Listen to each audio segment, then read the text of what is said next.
Hello दोस्तों, कैसे हैं आप सब। पूरी उम्मीद करती हूँ कि बेहद अच्छे होंगे।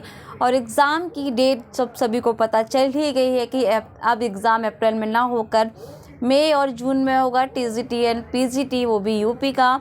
और साथ ही सुनने में आ रहा है कि अब एलटी ग्रेड जीआईसी की वैकेंसीज़ भी अप्रैल तक आ जाएंगी संभवतः। क्लियर अभी कुछ भी नहीं है, कोई ऐसा भी पक्की कोई डेट नहीं है या पक्की कोई अभी नोटिस नहीं है जिससे हम समझ सकें। लेकिन हाँ, बस सुनने में आ रहा है, तो सुनने के लिए तो समझ ही सकते हैं आप, आगे मैं क्या ही बोलूँ।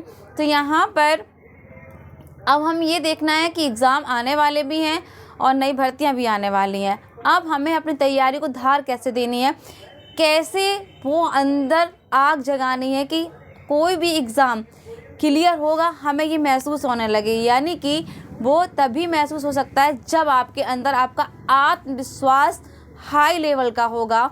और हाई लेवल का आत्मविश्वास तभी होगा जब आपने अपने पाठ्यक्रम को पूरे शिद्दत के साथ पढ़ा है, समझा है, जाना है।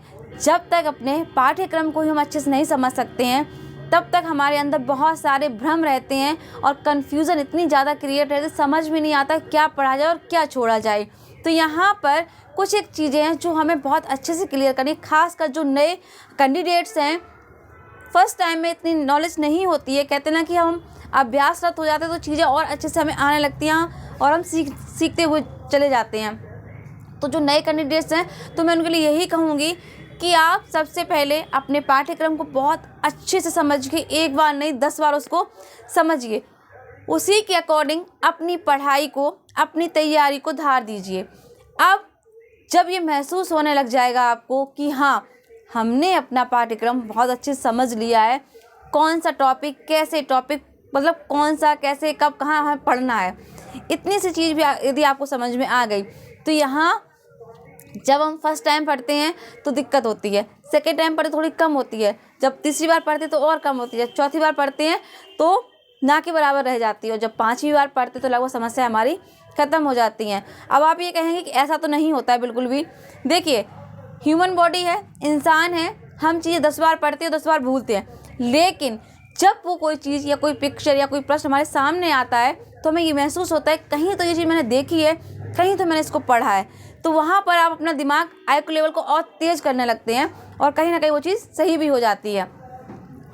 ऐसे ही जब हम खाना नहीं खाते हैं, पेट में भूख लगती है तो खाने की ज़रूरत महसूस होती है। बस यही ज़रूरत हमें महसूस करनी है अपनी पढ़ाई को लेकर। सपोज़ दैट आजकल शादियों का सीज़न बहुत ज़्यादा चल रहा है, तो आना जाना, शादी विवाह प्रोग्राम, खासकर हम जैसे जो फैमिली वाले लोग हैं उनके लिए सामाजिक रिश्ते भी देखने पड़ते हैं, घर के रिश्ते भी देखने हैं। तो आए दिन जो चल रहा है सीज़न, कहीं यहाँ जाना, कहीं वहाँ जाना, तो ऐसे हमारा समय बर्बाद हो रहा है, हम अपनी पढ़ाई में नहीं दे पा रहे हैं। तो अंदर से बेचैनी होती है कि अरे आज का दिन तो पूरा बर्बाद चला गया, कुछ भी नहीं देखा। कब? जब हमने बिल्कुल अपनी पढ़ाई की ही ना हो। यही बेचैनी है जो आपको आपकी सफलता तक ले जाएगी। यकीनन बहुत अजीब सा अंदर से महसूस होता है कि लगता आज कुछ ऐसा छूटा है जो शायद मुझसे नहीं छूटना चाहिए था। वो है हमारी पढ़ाई, हमारी तैयारी, हमारा रिवीज़न। तो यकीनन जब ये चीज़ें हमें महसूस होने लगती हैं, तो जब इतना महसूस हो ही रहा है तो हम उस चीज़ को कैसे भी करेंगे, चाहे हमें फिर डबल मेहनत करनी पड़े अगले दिन, तो हम उसको करेंगे। तो आप सोचिए, जब ये ज़रूरत आपको महसूस होने लगी कि मुझे अपने आज का दिन मेरा बर्बाद हुआ है, इस दिन को मुझे कल पूरा एडजस्ट करना है, व्यर्थ नहीं गंवाना है, तो सफलता कहाँ जाएगी? लौट कर आपके पास ही आएगी, दूर जाते हुए भी और ना चाहते हुए भी आपके पास आएगी ही आएगी। तो बस यही करना है, यही आग लगानी है आपको अपने अंदर। कौन सी वाली? कि मुझसे कुछ छूटा है, मुझे उसको कवर करके रहना है, उसको ऐसे छोड़ना नहीं है। तो इतना स्वयं से भी मोटिवेटेड रहिए, खुद को प्रोत्साहित करिए। कोई किसी के करने से प्रोत्साहित नहीं होता है। जब तक हम स्वयं नहीं चाहते हैं कि हमें ये कार्य करना है, हमसे कोई ज़बरदस्ती करवा नहीं सकता, ये सत्य है। तो यहाँ पर आपको ध्यान देना है कि आप प्रोत्साहित भी खुद होंगे, अपना आत्मविश्वास भी खुद से बनाना है, तैयारी भी आपको खुद ही करनी है, और जो चीज़ें छूट गई उनको भी हमें खुद से ही डबल मेहनत करके कवर करना है।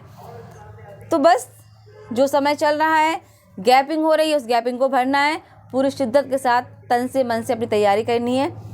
और विशेष बात, अपना ख्याल ज़रूर रखिएगा, स्वस्थ रहिए, मस्त रहिए। वाणी को दूंगी विराम। नमस्कार, जय हिंद, जय भारत।